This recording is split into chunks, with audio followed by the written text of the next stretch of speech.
Hi guys, नमस्ते।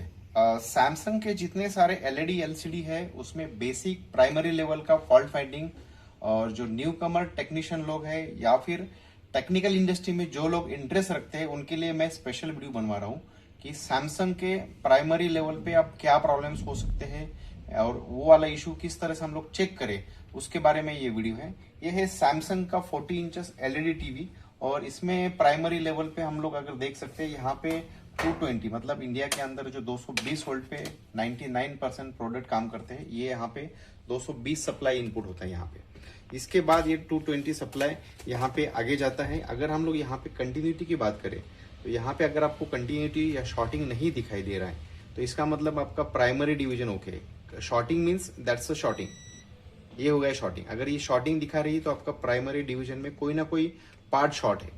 इसमें अगर शॉर्टिंग नहीं दिखा रहा है तो प्राइमरी डिवीजन आपका 90% ओके है। सेकेंड बात कही, इसके आगे वाले हम जाएंगे तो यहाँ पे देखिए ये वाला होता है ब्रिज रेक्टिफायर। इसको ब्रिज रेक्टिफायर बोलते हैं। ये एसी टू डीसी कन्वर्ट करता है। 220 वोल्ट को एसी में 220 वोल्ट डीसी कन्वर्ट करता है। मतलब यहाँ प्राइमरी लेवल पे आप देखेंगे तो यहाँ पे एसी 220 आएगा और इसके जो आउटपुट वाले प्रोड है ये इसको डीसी वोल्ट में कन्वर्ट करके भेजेगा। अगर प्राइमरी लेवल पे हम लोग चेक करेंगे तो यहाँ पे भी आपको शॉर्टिंग नहीं नजर में आ रही तो प्राइमरी लेवल 99% परफेक्टली ओके है। अगर हम इस सेकेंडरी डिवीजन को चेक करेंगे तो यहाँ पे आपको शॉर्टिंग नहीं जानी चाहिए। शॉर्टिंग मीन्स यहाँ पे 502 रेजिस्टेंस आ रहा है, एम्पियर आ रहा है। इसका मतलब आउटपुट डिवीजन 99% ओके है। अगर यहाँ पे मान लीजिए शॉर्टिंग आ रहा 0 तक आ रहा, इसका मतलब आपका आउटपुट डिवीजन ओके है। इसके बाद अगर प्राइमरी लेवल आपका ऑलमोस्ट सही है, शॉर्टिंग नहीं है, ऑलमोस्ट सारी चीजें सही है, तो इसके बाद यहाँ पे होता है आउटपुट डिवीजन। यहाँ से मदरबोर्ड के लिए एक अलग अलग वोल्टेज रिलीज करके पावर सप्लाई बनाता है। जैसे कि 3 वोल्ट हो गया, 5 वोल्ट हो गया, 12 वोल्ट हो गया। तो इसमें से 3 और 12 वोल्ट अगर यहाँ पे पावर सप्लाई में आता है तो आपका पावर सप्लाई 99% ओके है। सैमसंग के कोई भी मॉडल में अगर आप पावर सप्लाई टू मदरबोर्ड अगर उसका कन्वर्टर निकालेंगे और आपको 220 देंगे तो मैं दिखाना चाहता हूं आपको कि कोई भी आपका टीवी बैकलाइट उसका ऑन हो जाएगा, मदरबोर्ड ऑन नहीं होगा। लेकिन आप कभी कभी कंफर्म करने के लिए ये वाला मेथड यूज कर सकते हैं। जैसे ही आप उसको 220 देंगे और मदरबोर्ड का कनेक्टर निकालेंगे तो यहाँ पे ऑलमोस्ट आपका टीवी का बैकलाइट ऑन हो जाएगा, आपका बैकलाइट चलेगा, इसमें कोई इशू नहीं। ये वाला बैकलाइट चालू होगा इसका। ये सिंपल सा मेथड है। आज जैसे आप कनेक्टर निकालते हो तो आपका डायरेक्ट बैकलाइट ऑन हो रहा तो आपका पावर सप्लाई ओके है और मदरबोर्ड आपका शॉर्ट है। इसके बाद हम लोग वोल्टेज से भी चेक कर सकते हैं। यहाँ पे हमें वोल्टेज मल्टीमीटर पे हम डीसी पे लेके कितना वोल्टेज आ रहा उसके ऊपर भी सारी चीजें हैं। ये बहुत डीप लेवल की बात होती है बट मैं आपको प्राइमरी लेवल की चीजें कुछ बता रहा हूँ कि आप उसमें किस तरह से कर सकते हैं। रही बात मदरबोर्ड की, तो मदरबोर्ड में भी कुछ 60 to 80% प्रॉब्लम है कि जो आप उसको सॉल्व कर सकते हो, रिपेयर कर सकते हो। जहां तक रेगुलेटर हुआ, उसके कैपेसिटर हुए या फिर उसके ट्रांजिस्टर हुए, इन सारी चीजों में अगर कुछ इश्यू है तो आप लोग डेफिनेटली उसको ठीक कर सकते हो। इसके बाद हम लोग आते हैं वीडियो आउटपुट लेवल पे।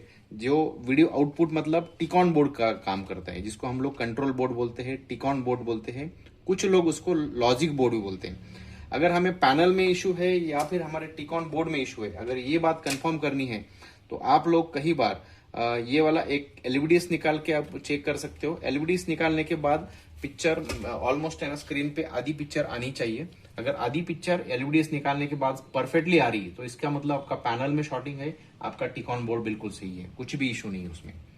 इसके अलावा सबसे बेहतरीन और अहमियत वाली बात होती है जो सैमसंग में रेगुलर प्रॉब्लम आता है, सैमसंग के स्पीकर फट जाते हैं। मतलब आप कंटिन्यूटी से अगर देखेंगे तो आपको स्पीकर ऑन मिलेंगे। अब मैं एक दिखाना चाहता हूँ स्पीकर किस तरह से सैमसंग का हम लोग मल्टीमीटर के जरिए चेक कर सकते हैं। ये वाला है आपका सैमसंग का। अगर हम कंटिन्यूटी पे लेंगे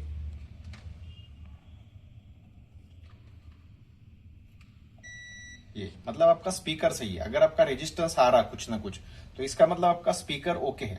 लेकिन स्पीकर की सिर्फ कंटिन्यूटी, कॉइल की कंटिन्यूटी आना जरूरी नहीं होता है, उसी के साथ में इसके स्पीकर भी देखना जरूरी होता है। आप देख सकते हो कि ये स्पीकर तो कंटिन्यूटी आ रही है लेकिन इसके स्पीकर फटे हुए हैं। तो आवाज में इसके डिस्टर्बेंस आएगा, आवाज सही तरह से नहीं आएगा। ये विजुअलाइजेशन का प्रॉब्लम है, मतलब ये कोई मल्टीमीटर या कोई साइंस रॉकेट नहीं है। ये दिख के समझ में आता है कि इसका स्पीकर खराब हुआ है। इसके लिए पूरा अलग सा स्पीकर मिलता है। ये ओरिजिनल सैमसंग के स्पीकर है। आप दोनों स्पीकर ऑथेंटिकली रिप्लेस कर सकते हो। और ये सैमसंग में ही सिर्फ इस स्पीकर में जो आपको साइड कौन दिख रहे हैं, इसमें एक्चुअली सप्लाई जाता है। ये आप जब मार्केट से स्पीकर लाते हो या कंपनी से स्पीकर लाते हो तो सिंगल स्पीकर भी आप चेक कर सकते हो। अगर आपको इस कॉपर को कंटिन्यूटी आ रही है तो इसका मतलब ये वाला स्पीकर सही है। इसी तरह हम लोग बैकलाइट भी मल्टीमीटर से चेक कर सकते हैं, बैकलाइट टेस्टर से चेक कर सकते हैं।